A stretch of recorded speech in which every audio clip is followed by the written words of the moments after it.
Baik, selamat siang semuanya.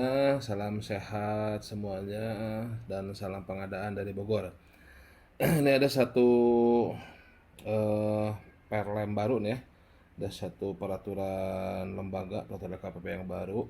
Ini nomor 6 tahun 2024 yang dikeluarkan Jumat 27 Desember 2024. Tentang apa? Tentang pengadaan darurat ya. Ini judul lengkapnya apa tadi? Judul lengkapnya ini pengadaan barang jasa dalam penanganan keadaan darurat ya. Nah, ini mencabut Perlem nomor 13 tahun 2018 ya tentang PBJ dalam penanganan keadaan darurat. Jadi judulnya sama ya. Judulnya sama. Jadi ini diganti dengan Perlem nomor 6 tahun 2024 ya tentang pengadaan barang jasa dalam penanganan darurat keadaan darurat. Jadi yang Perlem lama, yang Perlem nomor 13 tahun 2018 ini dicabut ya. Jadi pada intinya PBJ dalam penanganan keadaan darurat itu bukan penunjukan langsung ya, dan suka muncul di ujian, ujian pengadaan ataupun ujian kehidupan ya.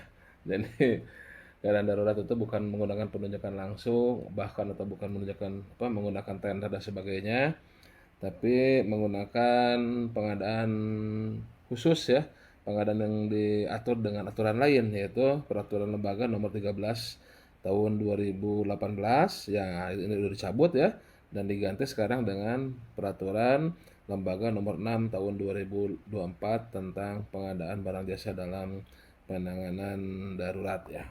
Oke. Kita coba lihat ya, quick scan aja, nanti silahkan teman-teman bisa membacanya. Tapi sebelumnya saya off-kan dulu nih, karena ini coba device baru ya. Saya sekarang menggunakan Huawei nih, tidak menggunakan iPad lagi ya. Sekarang lagi testing menggunakan mikrofonnya. Kita stop dulu ya, nanti kita lanjut lagi. Terima kasih. Oke, cek sound udah bagus ya. Nah, kita sekarang lihat perlemnya ya. Peraturan Lembaga Kebijakan Pengadaan Barang Jasa Pemerintah Nomor 6 Tahun 2024 tentang pengadaan barang jasa dalam penanganan keadaan darurat. Nah, dengan rahmat Tuhan Yang Maha Esa, Kepala Lembaga Kebijakan Pengadaan Barang Jasa Pemerintah menimbang, mengingat, ya, bla bla bla aja, mengingat ya, menetapkan Peraturan Lembaga Kebijakan Pengadaan Barang Jasa Pemerintah tentang pengadaan barang jasa dalam penanganan kondisi darurat, keadaan darurat. Jadi ini ada berapa, 11 pasal ya, kita lihat, ada, kita quick scan dulu ya, ada 11 pasal ya. Nah ini ada 11 pasal ya, dan mencabut Perlem yang lama ya, ditetapkan 18 Desember, baru DJDH 27 Desember kemarin ya. Kemudian ada dua lampiran. Nah, ini canggihnya ini LKPP nih, ada dua lampiran ya. Lampiran pertama tentang penjelasan ataupun ya detailing dari pasal-pasal di atas. Ya, silahkan nanti dibaca atau nanti saya bacakan lah ya. Ada yang senang dibacakan ya, jangan malas membaca ini. Oke, lanjut ya. Nah, ini penjelasannya ya. Nanti bisa saya bacakan ya, tapi mungkin tidak di video pertama ini, mungkin dua video lah ya. Nah, ini penjelasannya. Kemudian kerennya juga ini di lampiran 2 ini sudah tersedia nih format-formatnya ya. Formulir-formulirnya seperti biasa nih. Bagi teman-teman yang senang senang ini, senang format-format ya. Nah, itu. Kadang kan ini apa? Tapi mungkin out of topic ya, out of context ya. Kadang waktu saya dulu kuliah dulu itu dosen suka ada ngasih tugas. Tolong tugas bikin artikel tentang apalah gitu kan, tentang apa, ekonomi manajemen atau tentang apa, perkembangan ekonomi sekarang apa gitu ya. Nah, terus format apa? Silahkan bebas, formatnya bebas, judulnya bebas, formatnya bebas, segala macam. Jadi sudah dikasih kebebasan tuh mahasiswa tuh. Tiba-tiba ada yang nyeletuk gitu kan teman. Pak ini apa topiknya tentang apa gitu kan, ataupun nanya lagi apa formatnya, format tulisannya bagaimana, berapa halaman, udah dibilang bebas, padahal bebas kalau udah bebas cukup satu halaman juga selesai gitu. Ini malah masih nanya format ya, tapi itu out of konteks ya, kembali ke laptop ini ya. Nah, jadi ini udah sudah disediakan nih bagi para penggemar apa format, bagi para penggemar standar sudah disediakan di lampiran 2-nya nih. Nah, ini contoh pengadaan barang jasa dalam penanganan dan darurat. Nih, mulai dari checklist nih, daftar periksanya ya. Nah, sudah ada nih ya. Sudah ada nih checklistnya nih ya, lengkap nih, tinggal diisi ya. Nih. Kemudian, nah, contoh penetapan darurat, nah, ini sediakan ya, sediakan ya. Udah ya, udah lengkap ya. Wah, udah mantap deh. Oke. Nah, coba sekarang kita kembali lihat ke atas ya, apa isinya ya, apa isinya ya. Ini sambil saya belajar juga, ini saya juga baru terima ini, baru baca, mumpung lagi pincang ini. Saya kemarin ini terpeleset di pinggir kolam nih teman-teman ya. Saya udah seminggu nih agak pincang ya. Ya menjadi bersyukur juga nih bahwasannya punya kaki yang bisa berdiri tegak gitu suatu hal yang mewah ya. Ketika jatuh pincang gini, aduh terasa ya gitu. Alhamdulillah ya. Mohon doanya nih biar bisa kembali normal ya. Alhamdulillah. Nah, kita explore aja sedikit-sedikit ya, tipis-tipis ya. Tipis-tipis ya, sambil saya juga belajar nih ya. Namanya juga capung pengadaan, harus belajar terus ya. Peraturannya nambah terus ini kan. Nah, mari kita belajar bersama-sama ya. Oke, ini kita lihat di pasal 1 ini ada beberapa definisi ya. Definisi pengadaan barang jasa pemerintah ini sama dengan Perpres ya. Sama dengan Perpres mulai dari unit kebutuhan sama dengan surat pekerjaan. Nah, kemudian ada status keadaan darurat atau apa ya, yang ditetapkan oleh pejabat berwenang dalam waktu tertentu dan dalam rangka menanggulangi keadaan darurat. Formatnya ada di bawah tadi dalam lampiran 2 ya. Keadaan tertentu, keadaan apa nih? Kan di mana status keadaan darurat belum ditetapkan atau status keadaan darurat sudah berakhir dan atau tidak diperpanjang namun diperlukan atau masih diperlukan tindakan Wah, keren nih kata-katanya, guna mengurangi resiko keadaan darurat dan dampak yang lebih luas. Nah, ini jadi darurat atau keadaan tertentu ya, itu seperti itu ya daruratnya ya. Jadi keadaan tertentunya itu status darurat belum ditetapkan atau sudah berakhir ya. Nah, ini bisa ya. Tentunya ada penetapan juga ya. Nomor 4, pengadaan barang jasa dalam penanganan darurat adalah kegiatan dalam masa status keadaan darurat. Nah, tapi tadi ada keadaan tertentu juga ya. Silahkan nanti di lampiran di bawah tuh bisa dibaca lagi ya. Pelaku usaha sama juga ya. Penyedia yang sudah berkontrak ya. APIP ya yang mengawasi ya sama ya. Swakalola ini masih standar ya. Swakalola. Nah, ini ada kontrak biaya plus imbalan. Adalah jenis kontrak yang digunakan untuk pengadaan barang jasa pekerjaan konstruksi jasa lainnya. Konsultan tidak termasuk ya dalam rangka penanganan keadaan darurat. Nah, berarti gunakan kontrak ini ya dengan nilai kontrak merupakan perhitungan dari biaya aktual ditambah imbalan dengan persentase tetap atas biaya aktual atau imbalan dengan jumlah tetap.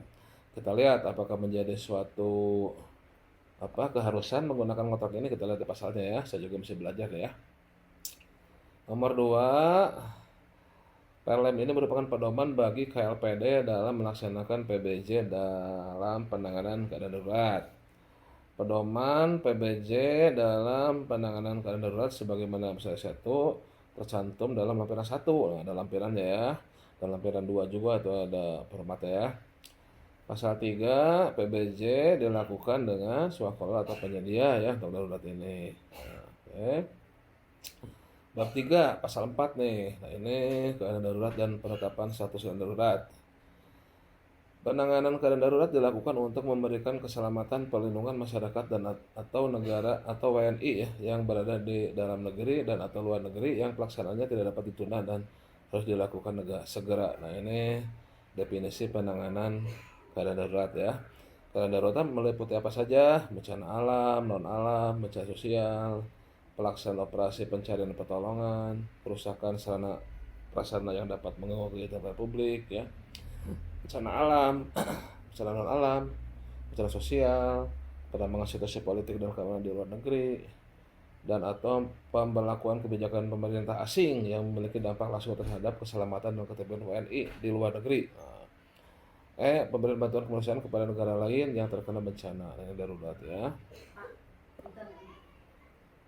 Status keadaan darurat untuk keadaan darurat sebagaimana dimaksud ayat 2 ditetapkan sesuai dengan ketentuan perundang-undangan yang mengatur mengenai kebencanaan. Oke. Kemudian ayat 4, keadaan darurat sebagai masa dimaksud ayat 2 meliputi siaga darurat, tanggap darurat, transisi darurat ke pemulihan. 1. Keadaan darurat. Untuk keadaan darurat sebagaimana dimaksud ayat 2 huruf B dan C ditetapkan oleh penetapannya ya Menteri, Kepala Lembaga, Kepala Perangkat Daerah terkait. Oke.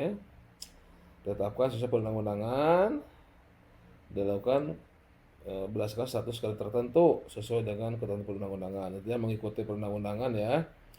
Pengadaan barang jasa dalam perangkat darurat untuk bantuan komersial kepada negara lain dilakukan berdasarkan bantuan ya.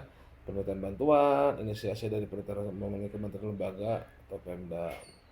Dalam hal pemberian bantuan komersial kepada negara lain atau jasa pemerintah Indonesia dilaksanakan setelah berkonsultasi dengan kementerian yang menyelenggarakan urusan pemerintahan di bidang luar negeri, Kemenlu ya seperti biasa. Nah itu terkait daruratnya ya. Sekarang tata caranya nih, pasal 5 ya, pasal 5. Kita bacain pasal-pasalnya aja dulu ya, nanti lampirannya di volume 2 ya. Ini kayak dari reader aja ya, Netflix dari reader. Pasal 5. Tahapan PBJ dalam penanganan darurat meliputi perencanaan, pelaksanaan, dan penyelesaian pembayaran. Jadi ada perencanaannya ya, walaupun sederhana ya.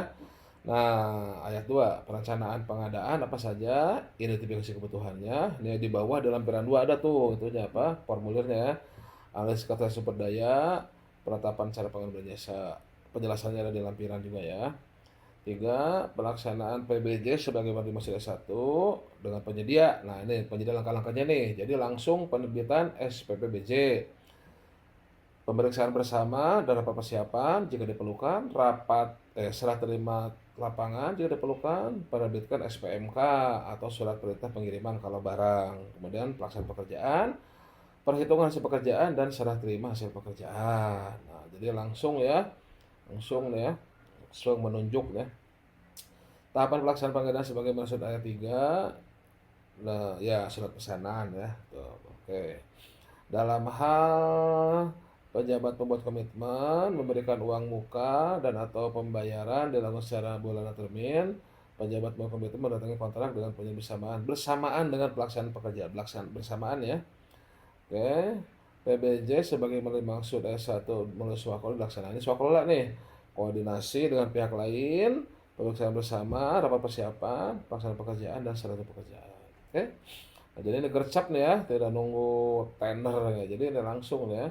Dalam hal kontrak ditandatangani bersamaan dengan pelaksanaan pekerjaan, penyelesaian pembayaran sebagaimana dimaksud ayat 1 dan tahap pembayaran nih, pembayaran, perubahan kontrak, pembayaran dan audit. Nah, udah simpel ya. Dalam kontrak ditandatangani setelah serah terima pekerjaan, penjelasan pembayaran sebagaimana dimaksud adalah ini kalau setelah pekerjaan selesai ya, tanda tangan kontrak dalam hal kontrak ditandatangani setelah serah terima hasil pekerjaan. Jadi serah terima baru kontrak ya, tanda tangan kontrak, pembayaran dan audit ya seperti itu. Kemudian tahapan audit sebagaimana di atas ya dapat dilakukan sebelum pembayaran tanpa menghilangkan tanggung jawab PA, KPA, PPK. PPK wajib mencatat kontrak. Nah, catatkan ya dalam SPSE ya. Nah, dalam SPSE. Oke. Tadi juga ada surat pesanan, berarti bisa pakai e-purchasing ya ke dalam katalog elektronik. Pasal 6. Nah, ini dibutuhkan dokumen PBJ dalam penanganan darurat. Jadi ada dokumennya nih yang sederhana di bawah tadi. Contohnya di lampiran 2 tuh ya contohnya. Oke, nah udah ada tinggal pengawasan pasal 7, APIP mengawasi, memberikan pendampingan ya. APIP menerima pengaduan ya. Oke, APIP-nya ya. Pelayanan hukum pasal 8, KLPD memberikan pelayanan hukum ya. Apabila ada permasalahan dari mulai penyelidikan ya, penyelidikan bukan penyidikan, jadi dari awal sampai tahap putusan. Ketentuan peralihan PBJ dalam darurat yang dilaksanakan sebelum aturan ini mulai berlaku tetap dilaksanakan seperti biasa lah ya. Kontrak yang ditandatangani berdasarkan PLM 13 tetap berlaku sampai berakhirnya kontrak. Penutup pasal 10, pada saat PLM ini mulai berlaku maka PLM 13 dicabut dan dinyatakan tidak berlaku. Jadi sekarang berlaku yang ini ya.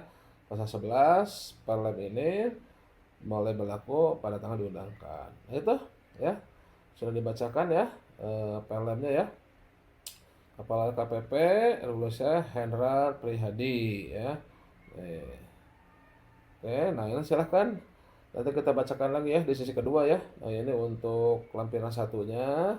Nanti juga kita lihat lampiran 2-nya terkait dengan formil-formulirnya. Untuk sesi sekarang, terima kasih. Kita cukupkan sampai demikian. Mudah-mudahan ada manfaatnya. Terima kasih sudah menemani belajar untuk Perlem yang baru ini ya. Harap maklum nih, awal tahun baru banyak Perlem keluar baru nih. Perlem 5, 8, 9 ya. Katalog terakhir plus ini Perlem 6. Oke. Sehat selalu teman-teman ya. Jangan lupa olahraga, tetap berbahagia, dan salam pengadaan dari Bogor.